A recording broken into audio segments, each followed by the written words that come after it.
ಅವರ ಬಗ್ಗೆ ನಾವು ಮಾತಾಡ್ತಂತ ಹೋದ್ರೆ ಇಡೀ ದಿನ ಮಾತಾಡಿದ್ರು ಸಾಲದಿಲ್ಲ. ಅವರ ಹಾಡುಗಳನ್ನ ಹಾಡ್ಕೊಂತ ಹೋದ್ರೆ ಇವಾಗಿಂದ ನಾಳೆ ಬೆಳಿಗ್ಗೆವರೆಗೂ ಅದು ಕೊನೆಯೇ ಇಲ್ಲ.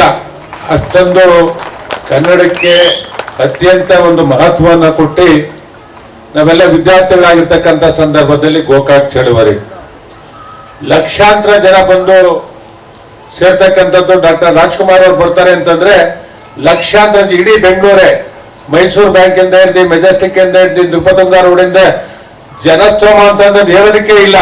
ಅಷ್ಟೊಂದು ಅಭಿಮಾನ ಇಟ್ಟು ಲಕ್ಷಾಂತರ ಜನಗಳನ್ನ ನೋಡಿರ್ತಕ್ಕಂಥದ್ದು. ಆ ಕ್ಷಣಗಳನ್ನ ನಾವು ಯಾರು ಮರೆಯೋದಕ್ಕೆ ಸಾಧ್ಯ ಇಲ್ಲ. ಅನೇಕ ಒತ್ತಡಗಳು ಬಂದು ರಾಜಕಾರಣಕ್ಕೆ ಬರಬೇಕು ಅಂತ ಇಲ್ಲ.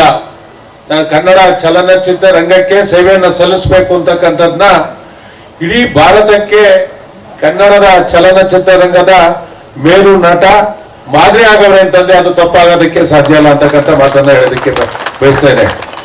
ನಾನು ವಿಶೇಷವಾಗಿ ಇಲ್ಲಿ ಆಗ್ಬೇಕು, ಇಷ್ಟೊತ್ತಿಗೆ ಸಮಗ್ರವಾದ ಅಭಿವೃದ್ಧಿ ಆಗ್ಬೇಕಾಗಿತ್ತು. ನಾನು ಸರ್ಕಾರವನ್ನ, ಸನ್ಮಾನ್ಯ ಮುಖ್ಯಮಂತ್ರಿಗಳನ್ನ, ರಾಜ್ಕುಮಾರ್ ಕುಟುಂಬ ವರ್ಗವನ್ನ ಕರೆಸಿ ತಾವು ಮಾತಾಡಿದ್ರ ಅಂತಕ್ಕಂಥದ್ದನ್ನ ಭಾವಿಸಿದ್ದೇನೆ. ಇನ್ನು 2 ವರ್ಷದ ಅವಧಿನಲ್ಲಿ ಅವರು 100 ವರ್ಷ ಏನು ತುಂಬುತ್ತೆ, ಅದಕ್ಕಿಂತ ಮುಂಚೆ ಸಮಗ್ರವಾದ ಅಭಿವೃದ್ಧಿ ಆಗಬೇಕು.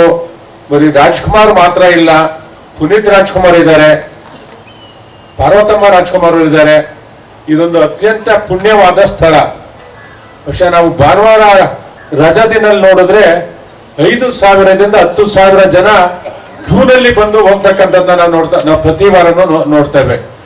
ಇಂಥ ಈ ಪುಣ್ಯ ಭೂಮಿಯನ್ನ ಉತ್ತಮ ರೀತಿಯಲ್ಲಿ ಅಭಿವೃದ್ಧಿ ಪಡಿಸಬೇಕು, ಇದು ಶಾಶ್ವತವಾಗಿ ಉಳಿಬೇಕು ಅಂತಕ್ಕಂಥದ್ದಾದ್ರೆ ದಯಮಾಡಿ 2 ವರ್ಷದಲ್ಲಿ ಇದನ್ನ ಅಭಿವೃದ್ಧಿ ಪಡಿಸ್ಕೊಡಿ ಅಂತಕ್ಕಂಥದ್ದು ನಾನು ಈ ಕ್ಷೇತ್ರದ ಶಾಸಕನಾಗಿ ನಾನು ಸರ್ಕಾರಕ್ಕೆ ವಿನಂತಿಯನ್ನ ಮಾಡ್ತೇನೆ.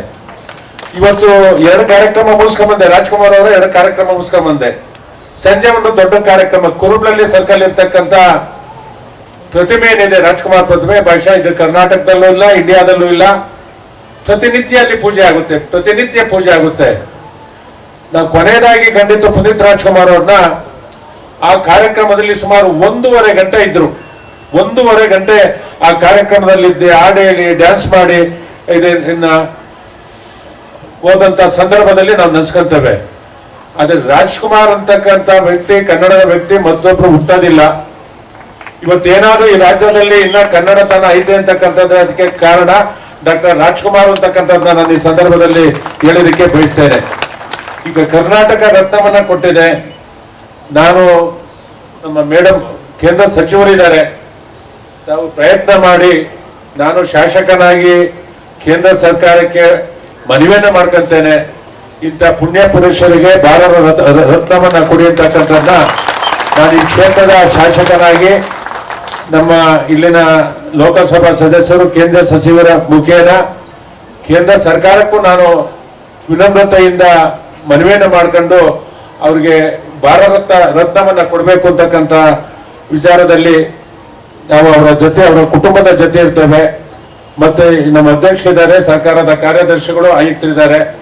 ನಾನು ಮುಖ್ಯಮಂತ್ರಿಗಳಲ್ಲಿ ಮತ್ತು ಉಪಮುಖ್ಯಮಂತ್ರಿಗಳೆಲ್ಲ ನಾನು ಕೇಳ್ಕೊತೇನೆ, ಸಮಗ್ರವಾದ ಅಭಿವೃದ್ಧಿ ನಮ್ಮ ಇದು ಈ ಭೂಮಿ ಪುಣ್ಯ ಭೂಮಿ ಸಮಗ್ರವಾದ ಅಭಿವೃದ್ಧಿ ಆಗ್ಬೇಕು ಅಂತಕ್ಕಂಥ ದೃಷ್ಟಿ ಏನಿದೆ ಅದಾಗಬೇಕು ಅಂತಕ್ಕಂಥ ವಿನಂತಿಯನ್ನ ಮಾಡ್ಕೊಂಡು ನಾವ್ ಯಾವತ್ತೂ ರಾಜ್ಕುಮಾರ್ನ ಮರೆಯೋದಕ್ಕೆ, ಸೂರ್ಯ ಚಂದ್ರ ಇರೋವರೆಗೂ ಮರೆಯೋದಕ್ಕೆ ಸಾಧ್ಯ ಇಲ್ಲ ಅಂತಕ್ಕಂಥ ಮಾತನ್ನ ಹೇಳ್ತಾ, ಅವ್ರಿಗೆ ಕೋಟ್ಯಾಂತರ ಜನ ಅಭಿಮಾನಿಗಳಿರ್ತಕ್ಕಂಥದ್ದು. ಬರೀ ಕರ್ನಾಟಕದಲ್ಲ, ಇಡೀ ದೇಶದಾದ್ಯಂತ ಅವರಿಗೆ ಅಭಿಮಾನಿಗಳಿರ್ತಕ್ಕಂಥದ್ದು.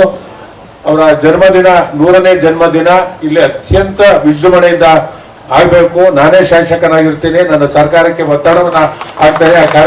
ಆ ಕಾರ್ಯ ಆಗ್ಬೇಕು ಅಂತಕ್ಕಂಥ ಸರ್ಕಾರದ ಮೇಲೆ ಒತ್ತಡವನ್ನು ಹೇಳಿ ನಾನು ಮಾತು ಮುಗಿಸ್ತೇನೆ. ಎಲ್ಲರೂ ನಮಸ್ಕಾರ.